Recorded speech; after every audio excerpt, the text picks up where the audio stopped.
జగన్ టైంలో మా విజయవాడలోని ఒక ప్రసిద్ధ స్టార్ హోటల్ నుంచి ప్రతిరోజు 70,000 ఒక పూట భోజనానికి 70,000 80,000 రూపాయల బిల్లుతో ఎంతమంది తినేవాళ్ళు 75,000కి? ముగ్గురు నలుగురు 5 ఏళ్ల పాటు 5 ఏళ్ల రోజుకి పాటు 75,000 పూటకి 75,000 70,000 రోజుకి 1,50,000 రూపాయల తిండి తిన్నారా? తిన్నారు. అవును. ఎక్కువ 1.5 కోట్లు ఖర్చు పెట్టిన వాళ్ళు భోజనానికి 1.5 లక్షలు ఖర్చు పెట్టడానికి పెద్ద సమస్య ఉంది. కష్టపడి సంపాదించిన సొమ్ము కాదు కాబట్టి కదా ఖర్చు పెడుతున్నారు. ప్రజాధనం కదా. జగన్మోహన్ రెడ్డి గారు 70,000 భోజనం ఏందండి? మళ్ళీ మీరు మీడియా ముందుకు వచ్చే ప్రతి ఒక్కలాగా మాట్లాడతారు.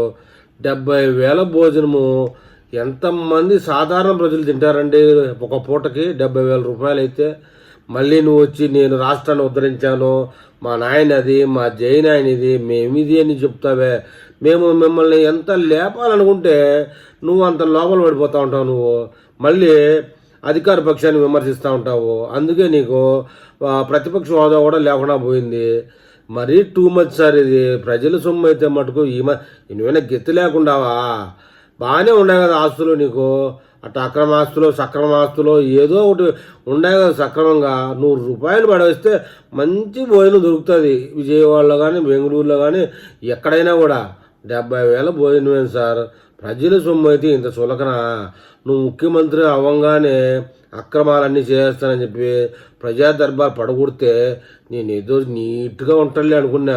ఎంత దుర్మార్గంగా 70,000 భోజనం అది అరిగిందా అండి? ఇంతకీ ఎంతమంది తింటారు 70,000 భోజనము? అరిగిందా ఇంతకీ? దానివల్లనే నీకు ఇప్పుడు 11 సీట్లు వచ్చాయి సార్. మరీ టూ మచ్ సార్ ఇది. నువ్వు పెట్టే పథకాలలో ఫ్రీ డబ్బులని గవర్నమెంట్ అప్పులు చేసి పంచిందే కాక ఈ మాదిరి పథకాల 70,000 భోజనం పథకమా? ఈ ఒక్కడన్నా ఎవరన్నా వినడానికి ఏమన్నా బాగున్నదే ఇది? నువ్వు 70,000 నీ పేరు చెప్పుకుని నీ వాళ్ళు తిన్నారో నిజంగా నువ్వే తిన్నావో అర్థం కాదు. కానీ వాళ్ళకి నువ్వు తాగే వాటర్ బాటిల్ ఖరీదు ఎంత సార్? రక్తం తాగినట్టే, ప్రజల రక్తం తాగినట్టే ఉంది. కానీ అసలు నువ్వు రాష్ట్రానికి ఏమాత్రం ఉపయోగాలు ఏమో ఇంక నువ్వే అర్థం చేసుకోవాలా.